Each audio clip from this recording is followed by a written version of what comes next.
Greetings, everybody. Today we're going to do something a little different. I am a big believer in self-study and getting as much knowledge and education as possible.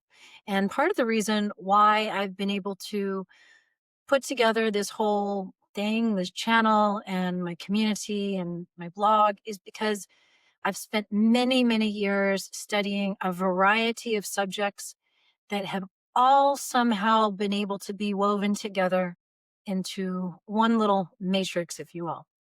And so today I'm going to list for you some of the most important books that have assisted me to getting to this point, because I think a lot of you are also big researchers and you're also big into self-study, and it's part of your healing journey as well.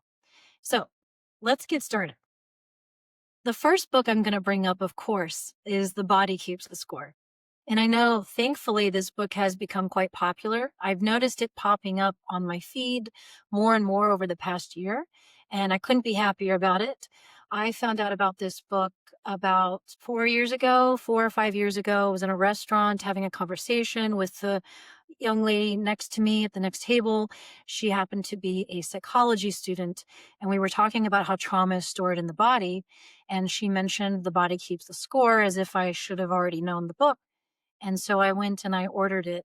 And then I listened to the audiobook. It's very good. And The Body Keeps the Score changed my life because I already understood that trauma is stored in the body. I learned that when I was in massage school. But this book went into such great detail and made such an amazing case for it. It even goes so far as to explain why trauma gets stuck in the body. It has to do with PTSD. What happens is when the body is assaulted in some way, whether through a terrible accident or abuse, the body that shuts down and doesn't get to express the emotions like crying or screaming, or perhaps if they're in a physical accident and they get shot up with painkillers, the body doesn't get a chance to have a natural release, which would prevent the trauma from getting stored in the body. And I learned that from The Body Keeps the Score. He makes an amazing case for this. And I highly recommend it to anybody who is healing from past trauma that just won't go away. The second book I would recommend that made a big difference in my life is in a similar vein, and it's called When the Body Says No by Gabor Maté. And if you wanted to, you could start with just Gabor Maté lectures. There are so many on YouTube. When the Body Says No is about cases of specific diseases, specific chronic diseases that come on typically later in life. And what Gabor Maté does is he connects the dots between specific types of childhood traumas and specific chronic diseases. And Gabor Maté also makes an incredible case for how our childhood traumas, if they go unresolved, and if we don't grow past our habitual responses, can manifest into terrible illness. And it's the body's way of basically standing up for itself. If you won't stand up for your body, the body eventually has to go ahead and say, no, I'm not doing this anymore, and will shut down into some kind of a disease. The third book is kind of unusual, but I would say it has to be on this list because it made such an impact on me. And this book I learned about from many lectures by Gabor Maté. He speaks about this book as being an important one in his own research path. And it's a book that was written in the 90s, and it's called When Society Becomes an Addict.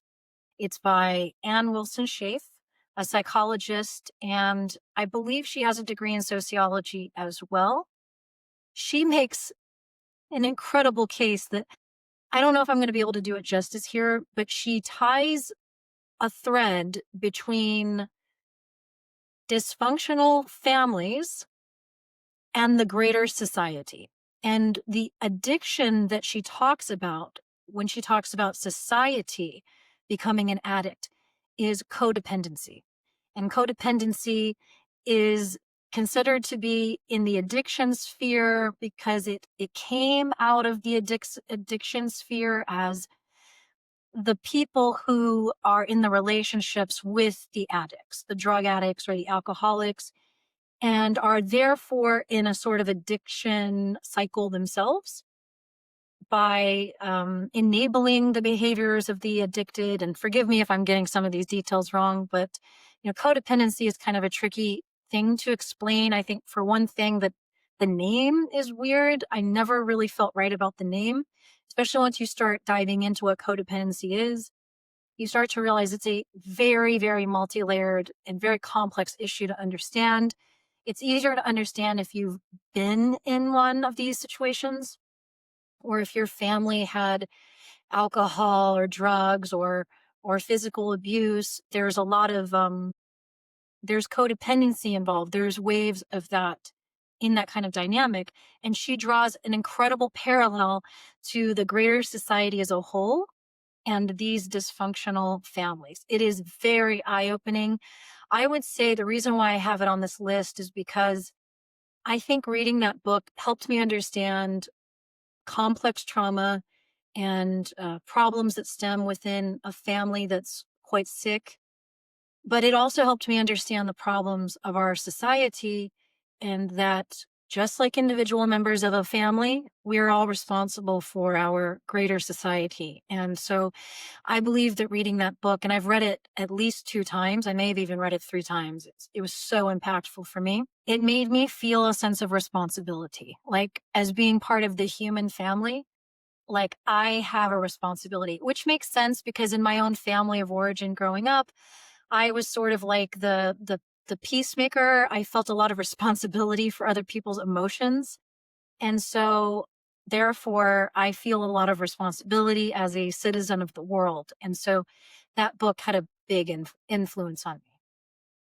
So moving on to a little bit more of the esoteric, which I actually have, I think I have all of these books on hard copy I can show you. The first book, and I read these books long before I ever learned about Gabor Maté or The Body Keeps the Score, is, well, the first one, I'm going a little out of order in when I read them, but The Music of Life.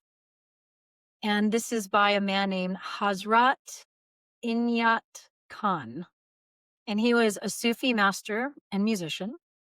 And he talks in depth about how the voice and sound in general is a spiritual tool and a spiritual practice. And I want you to know how old this book is. It was written in I think the early 1900s. First copyright is, okay, I stand corrected. Not as old as I thought. Well, no, wait a minute. I don't know. The copyright date is 1967, but he himself died in 1927. So he was born in 1882, died in 1927. So his philosophy goes back pretty far. And this book really solidified ideas I had about sound, and how sound, and particularly the voice, can be used as medicine and therapeutic tools. In this book, The Music of Life, The Inner Nature and Effects of Sound, is so powerful. And even though it's an older book, it's actually pretty easy to read. The language flows nicely. So I recommend that one. Now, the other book, this is actually the first one I ever read. This is called The World is Sound by not a Brahma, by, I can't say his name, Joachim-Ernst Berendt, I think that's a German man. And not a Brahma means the world is sound.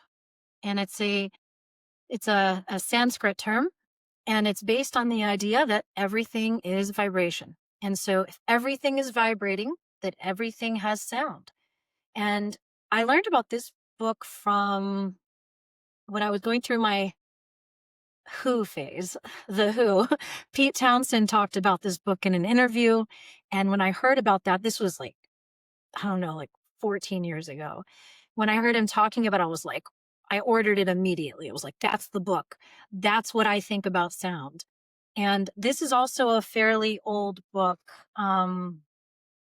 The publication date is 1983, so it's not that old. Um, but I don't know when the author was born. It is based on ancient concepts, though. Okay, so that's 2 esoteric books out of the way. And this one is also quite old. This is the oldest one. And this is part of a series that republishes or reprints old books. Now, this was written in the late 1800s. It's called The Secret of Life or Harmonic Vibration. And it's written by Francis King. Look at this, the font. So it's a reprint of the actual book, even right down to the stamp for the Library of Congress. And this is a really cool book. It talks about the voice specifically and how it is used as a healing force. And one of the reasons why I like these old books is because it makes me understand that we may think that we're discovering new information, but we're not. It's been around for a long time. All right, I'm going to speed through this because I have to get going. The Quadrivium, another ancient text, which this was what the Greeks used back when they had their schools set up. They honored music as a science, as a math, and this book goes into the cosmology of music, how sound is at the heart of everything.